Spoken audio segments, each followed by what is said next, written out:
Vamos a tratar de hablar durante unos 30 minutos acerca de fibrilación auricular, manejo farmacológico, pero haciendo énfasis en las nuevas terapias farmacológicas de fibrilación auricular y cómo podemos integrar el conocimiento que se ha adquirido en los 2 últimos años en el tema de manejo farmacológico. Esto ya lo conoce todo el mundo, la fibrilación auricular es una arritmia frecuente y eso hace que sea un blanco importante de la terapia y el interés de las casas comerciales y de la producción de medicamentos, dispositivos y nuevas estrategias de manejo. No era así hace 20 años, cuando era una enfermedad crónica, generalmente relacionada con los ancianos y que nadie le ponía importancia. Dado que puede afectar hasta el 2% de la población y eso significa un gran volumen de personas, sobre todo en países desarrollados, pues ha sido un foco de interés en los últimos 10 años. Aumenta con la edad y eso significa que en la medida que la expectativa de vida de las poblaciones aumenta, pues el riesgo de fibrilación auricular aumenta el riesgo de morir hasta 2 veces y el riesgo de presentar complicaciones y hospitalización de los pacientes. Además, deteriora severamente la calidad de vida, lo que implica mayores costos sociales y monetarios para todos y un aumento significativo del costo de atención. Esta es la primera diapositiva que les quiero presentar y es una diapositiva que no es directamente relacionada al tema, pero es una estrategia mundial en fibrilación auricular que se está desarrollando. Significa que en forma ocasional enseñarle a nuestros pacientes, sobre todo a los pacientes mayores de 65 años de edad, a tomarse el pulso. Y si notan pulsos irregulares deben consultar a su médico para la realización del electrocardiograma. Esta forma de screening ya está avalada por la Sociedad Europea como una recomendación clase 1, dado que su costo es muy bajo y nos permite detectar tempranamente muchos pacientes con fibrilación auricular. En tratamiento antiarrítmico siempre hemos tenido una discusión importante y es la discusión de qué es mejor, ritmo versus frecuencia. Pues la verdad es que hay gente para ritmo y hay gente para frecuencia. Tenemos un problema actual con antiarrítmicos y es la pobre respuesta, alrededor de un 50% en el mejor de los casos, con gran cantidad de efectos adversos, pero en los últimos años con la comprensión de mecanismos fisiopatológicos, la comprensión de la aparición de nuevos canales, como vamos a ver más adelante, pues el desarrollo de medicamentos viene en auge y probablemente lo que vamos a tener son fármacos según el paciente. Esta es una gráfica clásica de la aproximación terapéutica del paciente con fibrilación auricular. Recordar que siempre hay que tener un tratamiento causal o de las condiciones concomitantes, tener bien controlada la presión arterial, controlar el riesgo isquémico, manejar la diabetes, prevenir el deterioro funcional, control de peso y obesidad, control de apnea del sueño. La anticoagulación y la prevención del riesgo embólico, que es una de las grandes complicaciones de fibrilación auricular, el control de la frecuencia para todos los pacientes y dependiendo del tipo de fibrilación auricular que uno tenga, pues uno va a tener que requerir a otro tipo de terapias como los antiarrítmicos, la ablación o la cardioversión. Cuando nos movemos hacia este grupo de permanentes, y es muy importante tener en cuenta que la definición de permanente para las recomendaciones actuales y las nuevas guías es aquella donde el médico no ha logrado con terapia pasar a ritmo sinusal o ya se abandona la posibilidad de un paso a ritmo sinusal por parte del médico o del paciente, pues el papel de los antiarrítmicos y de estas terapias en este grupo de pacientes de FA permanente, excepto las terapias de control de frecuencia y la anticoagulación, realmente es muy pobre. Cuando vamos a hablar de terapia farmacológica, específicamente antiarrítmicos, vamos a estar dirigidos fundamentalmente desde persistente de larga duración hasta en este sentido. Entonces, siempre tratamiento antiembólico adecuado es la base y el pilar fundamental de la prevención del riesgo isquémico. Evaluación clínica, si tenemos paroxística, control de ritmo, persistente también probablemente control de ritmo y en permanente control de la frecuencia, como les había explicado. Si el paciente permanece muy sintomático, pues probablemente vamos a intentar vías severas de control de frecuencia, como son la ablación del nodo AV o intervención con dispositivos, y si en control de ritmo fallamos, probablemente vamos hacia control de frecuencia. ¿Qué estudios avalan el control de ritmo versus frecuencia? Pues todos estos estudios que se han desarrollado durante la década pasada muestran que en general para grandes poblaciones, con todos los problemas que tienen estos estudios, las dos terapias son iguales, control de frecuencia y control de ritmo. Pero una cosa es que las terapias como tales den los mismos resultados y otra cosa es que sea lo mismo estar en fibrilación auricular o en ritmo sinusal. Cuando el análisis se hace no por intención a tratar y no frente a la terapia, sino frente al desenlace final de aquellos pacientes que permanecen en ritmo sinusal versus aquellos pacientes que tienen fibrilación auricular, definitivamente los pacientes con fibrilación auricular que no logran el control adecuado de su ritmo, pues van a estar en peores condiciones. Y de allí viene un tercer paso que probablemente va a ganar mucho más espacio cada vez, y es la ablación y las técnicas de intervención temprana para cambiar el curso de la enfermedad. El control de frecuencia, entonces, siempre es el primer paso del manejo de fibrilación auricular. La mejoría de síntomas es evidente, previene complicaciones, debe tener un juicioso uso de los medicamentos, dosis máximas tolerables y tener metas realistas. Hasta hace más o menos 2 años nuestras metas en control de frecuencia eran alrededor de 80 latidos por minuto. El RACE 2 nos enseñó que las metas de 110 latidos por minuto promedio en reposo son tan buenas en términos de resultados como el control estricto con metas de 80 con menos riesgo de complicaciones, sobre todo de bradicardia asociada al uso de medicamentos. Entonces, ¿qué medicamentos podemos usar? Pues podemos usar beta bloqueadores, que siempre han pertenecido a nuestra terapia habitual, calcio antagonistas y digitálicos. ¿Cuál escoger? Pues depende de cada paciente. Hay algunos estudios pequeños que pueden mostrar que los beta bloqueadores son más efectivos en la disminución del número o de la frecuencia cardíaca, pero probablemente el diltiazem es quien mejor mejora los síntomas. Entonces uno puede trabajar sobre esos puntos, aunque en general los beta bloqueadores son los pilares fundamentales de la estrategia de control de frecuencia. Los digitálicos realmente su papel es marginal, son medicamentos de adición o medicamentos en pacientes que tienen muy poca actividad o una vida inactiva. Una persona que esté postrada probablemente el manejo solamente con digitálicos. Personas activas sin actividad asociada a hipertensión, uno puede usar cualquier medicamento. En falla cardíaca siempre escoger beta bloqueadores y probablemente de segunda línea digital, y en EPOC calcio antagonistas digitálicos y beta bloqueadores selectivos como nebivolol o bisoprolol. Entonces, ¿qué tenemos de estrategia de control de ritmo? En control de frecuencia, entonces tenemos metas de 110 para tratar de llevar a los pacientes, sobre todo aquellos pacientes más inactivos, más ancianos, y en general como estrategia inicial de manejo de pacientes.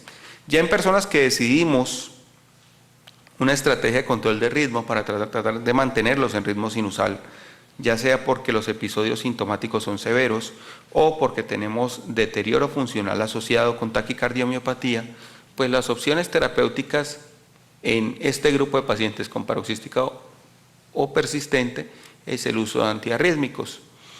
Y hay 2 preguntas que uno debe hacer: ¿qué antiarrítmico escojo y hasta cuándo voy a usar antiarrítmicos en mi paciente?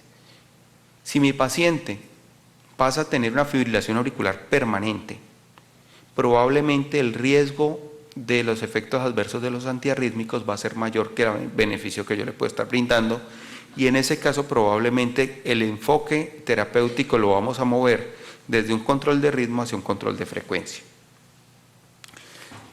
¿Qué sucede? Pues que en condiciones normales el corazón se comporta de esta manera, pero en fibrilación auricular hay muchos mecanismos que vamos a ver más adelante que modifican la estructura del funcionamiento de la aurícula, especialmente la aurícula izquierda, que favorecen la aparición de fibrilación auricular. Estos mecanismos se perpetúan y se fortalecen, y por tanto la intervención temprana sobre los mecanismos eléctricos pues va a ser mucho más efectiva que una intervención tardía que requiere no solamente modificar la electricidad de la aurícula, sino los sustratos que se generan en términos de desacople, de excitación-contracción del área, la aparición de fibrosis, la aparición de inflamación. El antiarrítmico más usado en el mundo para fibrilación auricular crónica es amiodarona. Es el que en general tiene la mayor efectividad para el mantenimiento del ritmo sinusal, alrededor de un 40-60% en algunos estudios. Eso lo haría muy deseable de usar, pero tenemos un gran problema con él y es la alta tasa de efectos adversos. Si uno suma el total de efectos adversos en amiodarona, estos representan alrededor de un 25% de los pacientes van a tener algún grado de efectos adversos.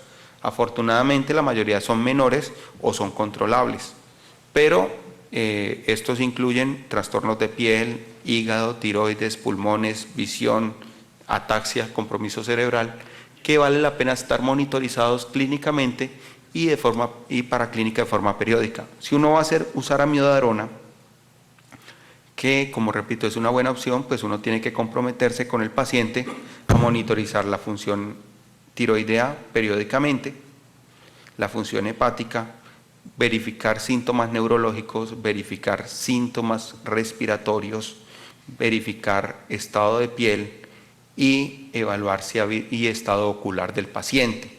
Si hay algún cambio en alguno de estos ítems, uno debería hacer un estudio más profundo para determinar si el medicamento lo está provocando y pensar en suspenderlo. Con amiodarona tenemos un problema importante en la suspensión y es que la vida media es bastante larga, alrededor de 100 días.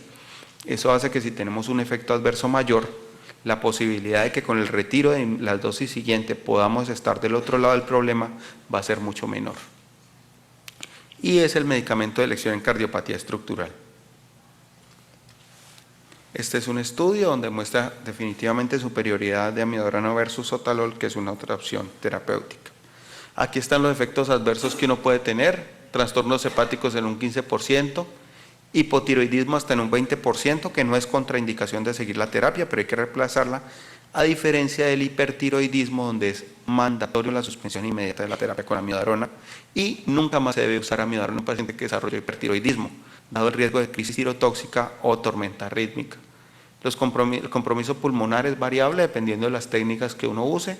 Compromiso clínico es menos del 3%, dermatológico alto, y recordarle a los pacientes el uso de bloqueador solar, disminuir la exposición al sol, el uso de cachuchas, aparición de síntomas neurológicos. Sobre todo los pacientes le refieren unos cefalea y ataxia, son los síntomas más frecuentes, vértigo como síntoma, y compromiso oftalmológico, que dependiendo de lo que uno evalúe, si evalúa depósitos corneales se dan en el 100%, compromiso de neuritis óptica es mucho más raro, afortunadamente. Aquí están los medicamentos que usamos, que tenemos disponibles en Colombia: propafenona, las dosis recomendadas; sotalol, también están las dosis; amiodarona, ¿sí?, que aquí están; y dronedarone. Voy a hablar dos palabras de dronedarone, simplemente para mencionarlas y para hablar de que, a pesar de que es un medicamento cuyo uso está bastante limitado actualmente, dado los reportes de toxicidad hepática y la mortalidad asociada en grupos específicos, pues todavía la Sociedad Europea, en su guía del año 2012, y la Sociedad Americana lo mantienen como medicamento útil en fibrilación auricular en algunos grupos de pacientes, con restricciones y consideraciones. Es un derivado modificado de la amiodarona, tiene la ventaja de que no es tan lipofílico, tiene una vida media más corta, tiene una modificación de estos dos radicales de yodo que tenía la amiodarona, y el riesgo de compromiso tiroideo es mucho menor. El compromiso pulmonar pues no es claro, el efecto hepático sí, disminuye la recurrencia del número de hospitalizaciones frente a placebo, pero el estudio frente a amiodarona es menos útil y tiene un adecuado control de frecuencia. Estos son los estudios que soportan el uso de amiodarona, de dronedarone, estudios positivos y negativos. Este es el estudio que prácticamente terminó con el uso de dronedarone en el mundo, el estudio PALAS, un estudio que fue diseñado para un grupo de pacientes que no deberían haber recibido antiarrítmicos porque están en fibrilación auricular permanente, y probablemente el aumento de mortalidad en este grupo de fibrilación auricular permanente modificó pues el curso del uso del medicamento. Este es el estudio Andrómeda, donde soporta el hecho de que los pacientes con falla cardíaca estadio 3 o más no deben recibir el medicamento por aumento de mortalidad, suspendido por seguridad. Estos son los resultados del estudio PALAS, donde también el desenlace fue mayor. Entonces, ¿en quién quedamos con dronedarone? Un grupo muy pequeño de pacientes realmente. Lo restringen su uso a personas que conozcan el uso del medicamento. Está aprobado para el mantenimiento de ritmo sinusal en fibrilación auricular paroxística o persistente. Ven que no está permanente. La dosis recomendada es de 400 miligramos 2 veces al día. Los efectos adversos principalmente gastrointestinales, hasta en un 20% de las personas. Un aumento de la creatinina que no se relaciona con deterioro renal. Y siempre recordar esto, contraindicado absolutamente en pacientes con falla cardíaca 4 o 2 o 3 con reciente descompensación o fibrilación auricular permanente. La monitoría de función hepática en uso crónico, igual que la amiodarona, no darse concomitantemente con digital por el riesgo de efectos adversos, no administrarse nunca en forma concomitante con el dabigatran por el riesgo de sangrado de este paciente, y en algunos estudios ha mostrado ser útil en postcardioversión para mantenimiento de ritmo sinusal por periodos cortos, 4 a 6 semanas. Volvemos a ver la terapia crónica y aquí la tenemos: propafenona, sotalol, que ya no tenemos en Colombia desafortunadamente, amidadarona y dronadarone. Realmente antiarrítmicos disponibles para FA en Colombia actualmente tenemos solamente propafenona, que es una buena opción en pacientes sin cardiopatía estructural, y amidadarona en aquellos con cardiopatía estructural. Esta es una tabla de la guía colombiana y están los efectos adversos que ustedes pueden ver. Todavía esta tabla del año anterior incluía sotalol, que ya no lo tenemos, y la propafenona en las dosis recomendadas. Entonces, ¿cómo podemos integrar esto en un esquema? Pues los pacientes sin enfermedad cardíaca estructural, la primera línea en el mundo siempre incluye propafenona, sotalol, flecainida y dronadarona, y la amiodarona, si ustedes ven, para todos los grupos es segunda línea. Y eso es importante tenerlo en cuenta. Es muy efectiva, pero siempre se toma de segunda línea por los efectos adversos.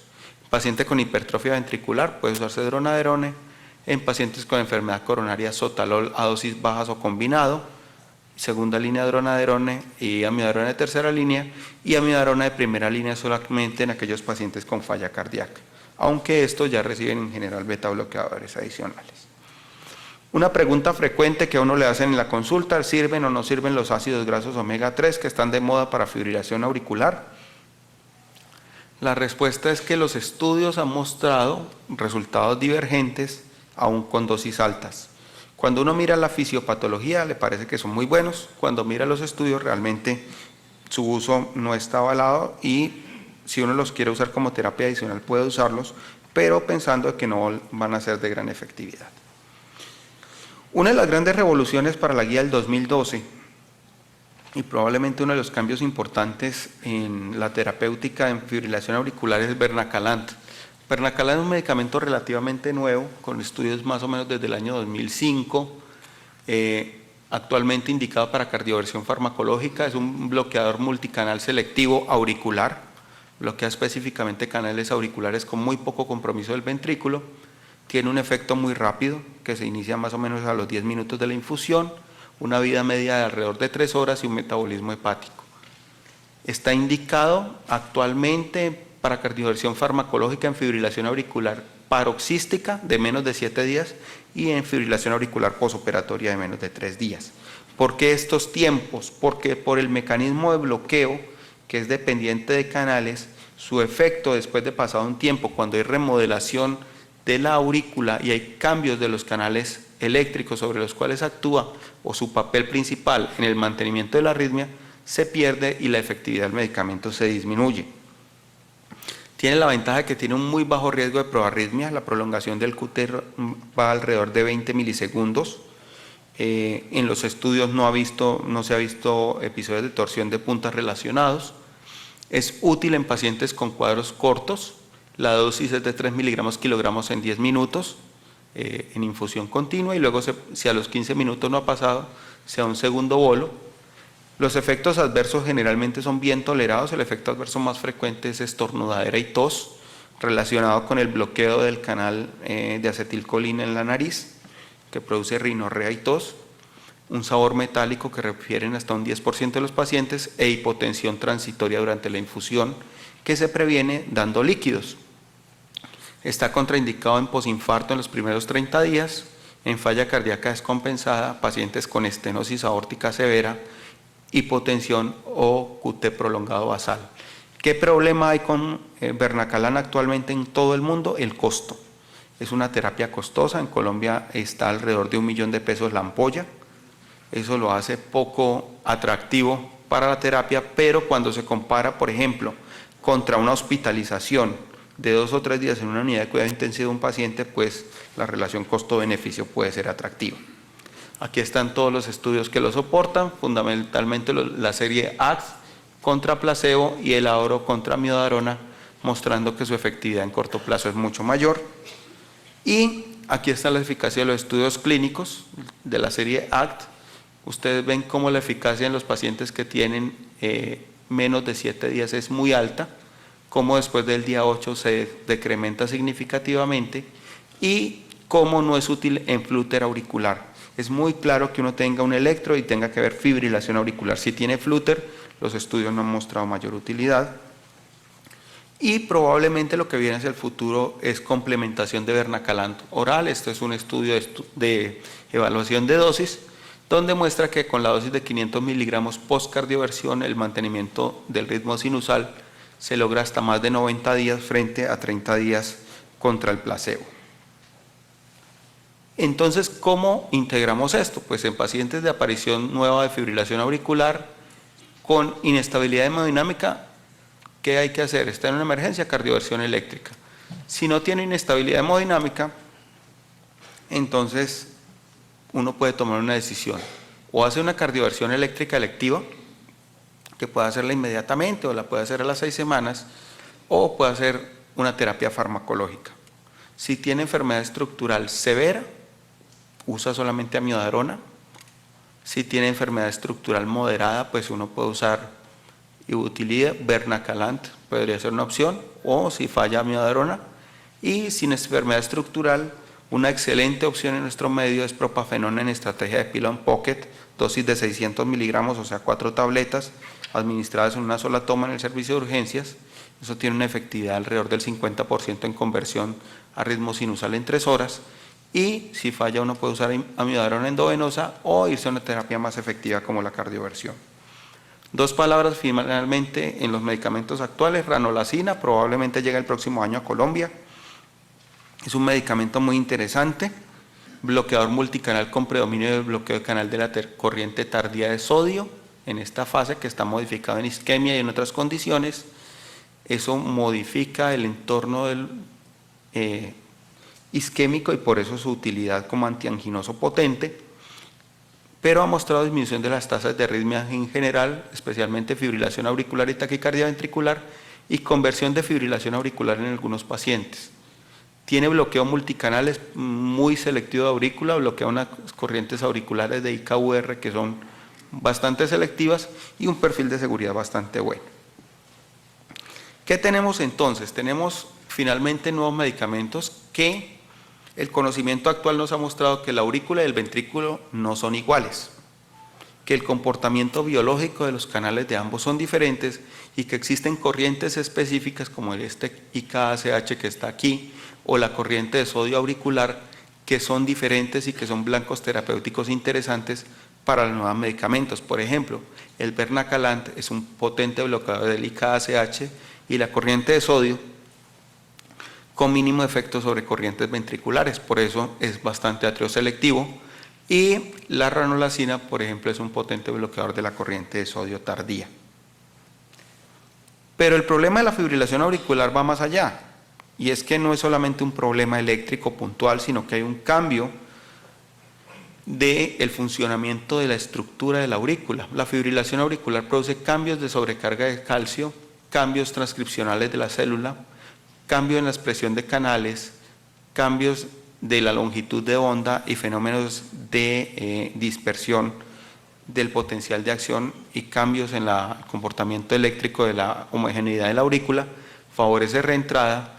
Además hay fibrosis que aparece en canales, hay cambios en la expresión de conexinas que hacen que los periodos refractarios auriculares varíen, alteración de la homeostasis de calcio, alteración de la contractilidad celular como tal, Y esto hace que si nosotros dejamos que el paciente entre en fibrilación auricular temprana hacia una fase más tardía, pues vamos a tener una situación bastante compleja que es mucho más difícil de enfrentar que una situación inicial donde tenemos un antiarrítmico que va a bloquear un canal. Por tanto, esto explica en parte la pobre efectividad de la terapia antiarrítmica en fibrilación auricular, porque es que tenemos dos condiciones clínicas diferentes. Una condición clínica que es una enfermedad eléctrica, donde yo puedo influir con medicamentos que alteran el comportamiento de los canales eléctricos o el comportamiento eléctrico de la célula, y una enfermedad estructural de la aurícula que no puede ser modificada por esa misma vía. Cuando uno hace estudios y mete en el mismo cajón personas que están aquí con fibrosis, personas sin fibrosis, personas que tienen dilatación auricular, cambios estructurales, pues no puede esperar que un solo medicamento sea la solución del problema. A partir de eso se han desarrollado nuevas estrategias en fibrilación auricular, bloqueo selectivo de canales iónicos auriculares, como lo vimos, bloqueo multicanales, vernacalanracina. Ya estamos sobre el tiempo, doctor, pero no. Ya está la última. Derivados farmacológicos de eficacia demostrada, dronedarona, celibarona en curso, regulación del sustrato con medicamentos que de todos son conocidos, estatinas, IECA, inhibidores de aldosterona, y probablemente nuevas terapias para modificación de conexinas, modificación de canales y modificación de periodos refractarios. En tanto, entonces, tenemos un manejo integral de la fibrilación auricular que no solamente es farmacológico, sino que también incluye estrategias de ablación que probablemente van a ser parte integral de nuestro manejo. Muchas gracias. Como les digo, esto es un juego grande donde la terapia farmacológica es solamente un pequeño segmento. Muchas gracias.